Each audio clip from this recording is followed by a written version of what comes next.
Welcome student. In today's lecture, we would be studying about unorganized sector and especially focusing the tribals in this unorganized sector.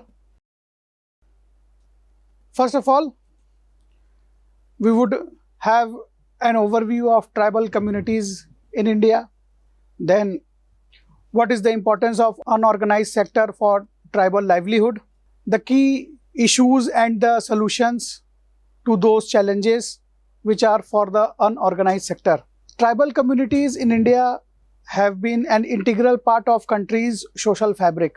With the rich cultural heritage and distinct way of life, they comprising approximately 8.6% of India's population, totaling around 10.4 crore people.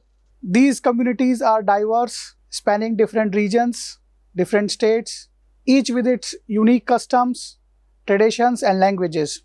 Despite rich cultural diversity, tribal communities often face numerous socio-economic challenges like including poverty, marginalization and lack of basic amenities. One of the key avenue of livelihood for tribal communities is the unorganized sector. The unorganized sector encompasses a wide range of economic activities including agriculture, forestry, handicraft and informal labor. These all play a vital role in sustaining the livelihood of millions of tribals households across the country. For many tribal communities, especially those residing in rural and remote areas, the unorganized sector serves as a primary source of income and employment, providing them with means to support their families and communities are part of it.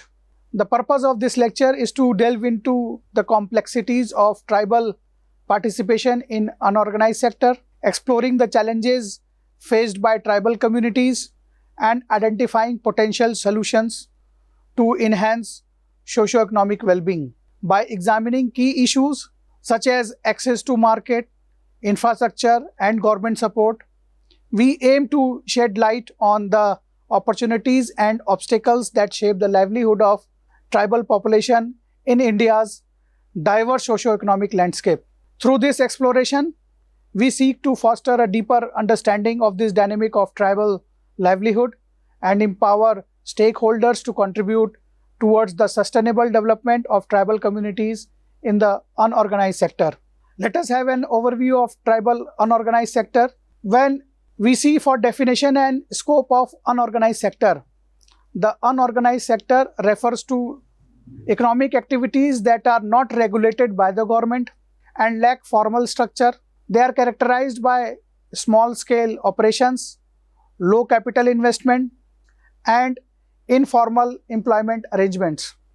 This sector typically includes self-employment, casual labor, and small-scale enterprises, often operating in rural and informal urban settings. Workers in the unorganized sector often lack job security, social security benefits, and legal protections, making them vulnerable to exploitation and economic shocks. Significance of unorganized sector for tribal communities. The unorganized sector plays a crucial role in livelihood of tribal communities, providing employment opportunities and income generation for millions of tribal households.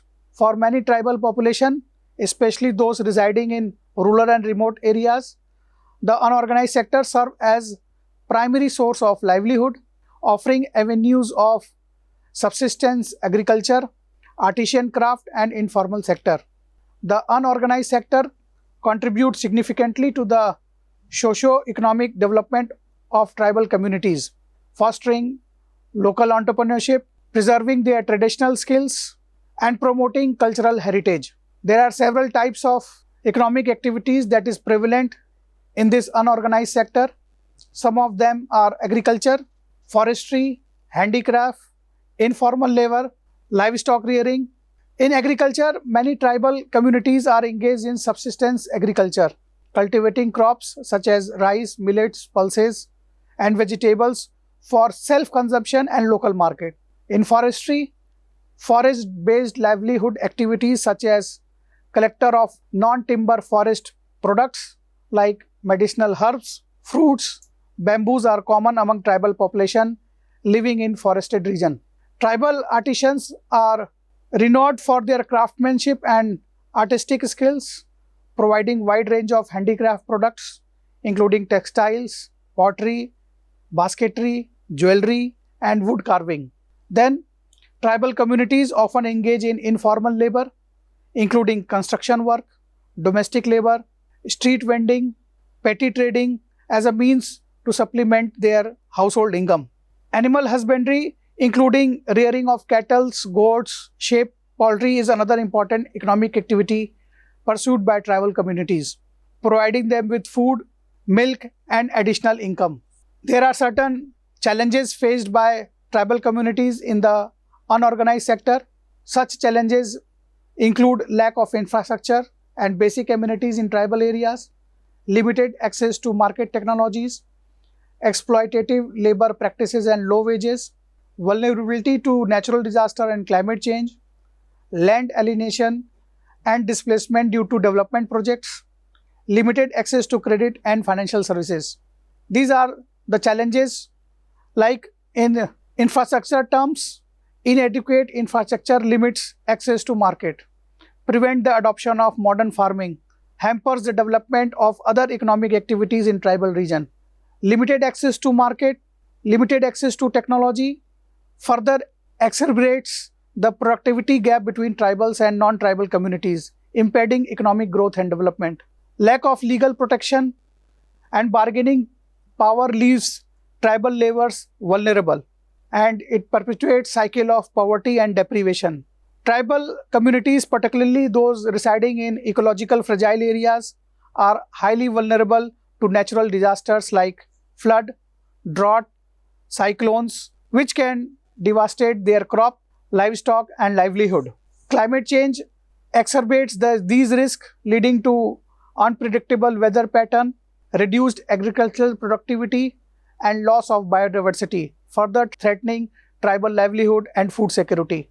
Large-scale development projects, including mining, infrastructure development, and conservation initiatives, often result in displacement of tribal communities from their ancestral land, leading to loss of livelihood, cultural identity, and social cohesion. In same way, limited access to credit and financial services, they often face barriers in accessing such formal banking services, credit facilities, insurance scheme, limiting their ability to invest in productive assets, diversify their livelihood, and cope with economic shocks. Lack of financial inclusion again exacerbates the poverty and inequality among tribal households. These are some of the challenges that are being faced by the tribal communities. Now, what are the opportunities for development? Here are some of the options that what needs to be focused on: leveraging traditional knowledge and skills for economic empowerment, then promoting value addition and market linkage for tribal products, strengthening local institution and community-based enterprises, exploring opportunities in sectors as ecotourism, renewable energy, and sustainable agriculture, some of the opportunities for development so that they can improve their livelihood. While leveraging traditional knowledge and skill such as agriculture, handicraft, herbal medicine, and sustainable resource management, by revitalizing and promoting traditional practices, tribes can generate income through eco-friendly products. Value addition technique such as processing, packaging, branding can enhance the marketability and profitability of tribal products. Community-based enterprises in sectors like agriculture, forestry, handicraft can create employment opportunities, promote social cohesion, and catalyze economic development at the grassroots level. E-commerce platforms and online marketplaces can enable tribals to reach a wider customer base, expand their business network, and diversify their income. Eco-friendly initiatives like community-based tourism, renewable energy projects, and organic farming can generate employment, promote environmental conservation, and foster inclusive growth in tribal region. There are certain government initiatives and policy interventions. We would have an overview of the government schemes and the programs, analyze the effectiveness of such affirmative actions, and we would be analyzing the reservation policy for upliftment of tribals and recommend the policy reforms to address challenges faced by tribal communities. Let's have an overview of government initiatives and policy interventions. There are key initiatives aimed at promoting socio-economic progress among tribal communities. One of such is Integrated Tribal Development Program, ITDP. Government initiatives aimed at holistic development of tribal areas by addressing socio-economic disparities. Focus area include infrastructure development, healthcare, education, skill training, and livelihood enhancement. This scheme of integrated tribal development programs are implemented through decentralized planning and participation of tribal communities. Another government initiative is Scheduled Tribe component under various central sector and centrally sponsored schemes. Funds are marked in central sector for schemes for tribal development. They ensure target allocation of resources for welfare of tribals in the sector of education, health, agriculture, and infrastructure. They aim to bridge the development gap between the tribals and non-tribals region. Another government initiative is Van Bandhu Kalyan Yojana, schemes launched to address the multifaceted development needs of tribal communities, especially in forested areas, focusing on improving infrastructure, healthcare, education, livelihood, and social security for tribal population. In this, focus is on participatory planning, community involvement in decision-making process. Another scheme initiative by the government is that there are assistance to tribal sub-schemes, special central assistance to tribal sub-schemes. In this, the fund allocation mechanism is there to support specific tribal development schemes. They target marginalized communities with special needs. They target the vulnerable population. Aim is to enhance access to basic service, promote livelihood, and protect tribal rights and culture. Another most important initiative is Tribal Cooperative Marketing Development Federation of India. This is the apex body tasked with promoting tribal handicraft, forest produce, and traditional products. They facilitate market linkage, promote fair trade practices, value additions for tribal artisans and producers. They focus on implementing schemes to improve income, livelihood, and socio-economic status of tribal communities. Next is National Scheduled Tribe Finance and Development Corporation.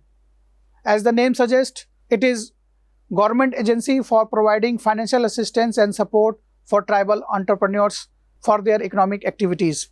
They offer loans, subsidies, even skill development programs are run to empower tribal individuals and enterprises. Aim is to promote self-employment, income generation, and sustainable development among tribal communities. There are certain tribal sub-plans. There is planning mechanism to ensure adequate resource allocation for tribal development within state budget. Another initiative is National Rural Livelihood Mission, Ajivika. This is a flagship program aimed at poverty alleviation and livelihood enhancement in rural areas. Focus is on women empowerment and social mobilization for community-driven development.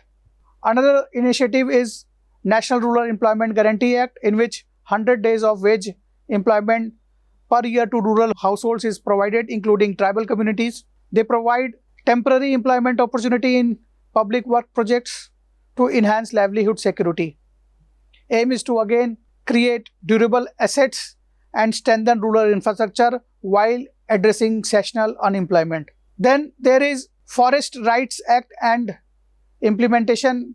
Legislations have been framed to aimed at recognizing the vesting forest rights and ownership to forest dwelling tribals and other traditional forest communities.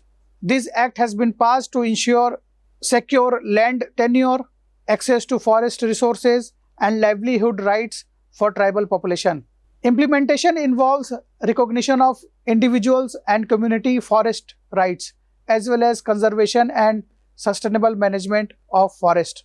Now let us have an analysis of affirmative actions and reservation policies. Affirmative actions, particularly reservation policies, have been implemented to address historical injustice and inequalities faced by tribal communities in various sectors, including education, employment, and political representation. Evaluating their effectiveness is crucial to understanding their impact on tribal empowerment and socio-economic mobility. In education, reservation policy aims to increase access to education for tribal students by providing reserved seats in educational institutions. Evaluating their effectiveness involves assessing enrollment rates, academic achievements, and access to higher education among tribal youths. Success in this area is often measured by improvement in literacy rate, graduation rate, and the quality of education received by tribal students. Then, reservation policy also targets employment opportunities for tribal individuals, particularly in government and public sector organizations. Analysis of their effectiveness include examining trends in job placement, occupational diversity, and wage level among the tribal workforce. Success is indicated by increased representation of tribal people in government jobs and reduction in unemployment rates within tribal communities. Reservation policies also extend to political representation, aiming to empower tribal communities by providing reserved seats in legislative bodies and local governance institutions. Evaluating their impact involve analyzing the participation of tribal representatives in decision-making processes and their ability to advocate for tribal interest. Success is measured by increased political awareness, representation, and enactment of policies benefiting tribal population. These reservation policies have led to significant improvement in tribal empowerment and socio-economic mobility. But still the challenges remain. These include such as administrative bottlenecks, social stigma, and inadequate infrastructure hindering the effective implementation of these policies. There are success stories which offers insights into addressing these challenges and enhance the impact of affirmative actions. But still, recommendations are there to further enhance the effectiveness of reservation policies. Recommendations comes in the form of implementation mechanism, institutional strengthening, and addressing intersectional factors such as gender, socio-economic status, and geographical locations. By addressing these challenges and building an success stories, affirmative actions can play a vital role in promoting equitable outcomes for tribal communities. There are certain case studies for successful initiatives. I have taken example of two case study of Dhara Tribal Women's Cooperative in Gujarat. This is a grassroots initiative, community enterprise, and tribal owned business which have played significant role in fostering sustainable livelihood and economic empowerment among tribal population. Cooperative is successful example of community driven entrepreneurship among especially tribal women's, and this Gujarat Dhara Tribal Women's Cooperative has set an example. This is established to promote traditional handicraft and organic farming. The cooperative provides training, marketing support, and access to microfinance to its members. By leveraging traditional knowledge and skills, the cooperative has created a sustainable livelihood for tribal women while preserving cultural heritage. There are certain key success factors that we can analyze, that in all such projects there are community participation, active involvement of tribal women in decision making. There is capacity building programs, continuous training and skill development programs are being run to enhance entrepreneur skills and produce the quality products. Establishment of partnerships with retail outlets now is in current trend, like e-commerce platform and government agencies to access broader market. Then we can analyze the success factor on supportive policy environment, government initiatives promoting women's entrepreneurship, and tribal empowerment through financial assistance and regulatory support. Another example is of Adivasi eco-entrepreneurs in Meghalaya. A group of Adivasi entrepreneurs has established eco-friendly business focused on sustainable tourism and organic agriculture. By capitalizing on the region's natural beauty and biodiversity, these entrepreneurs have created employment opportunities and alternative source of income for tribal communities. Their initiatives highlight the potential of ecotourism, agroecology, and promoting both economic growth and environmental conservation. We can analyze all these key success factors which has led to success for such entrepreneurship model, and it is also that they have taught lesson for others to follow. These case studies which I have mentioned illustrate the importance of community participation, capacity building, market linkage, and supportive policy environment. By learning from successful initiatives, we can address the challenges such as the challenge of access to finance, infrastructure, marketing. We can replicate such models and scale up to empower tribal communities across different regions. Now let us conclude.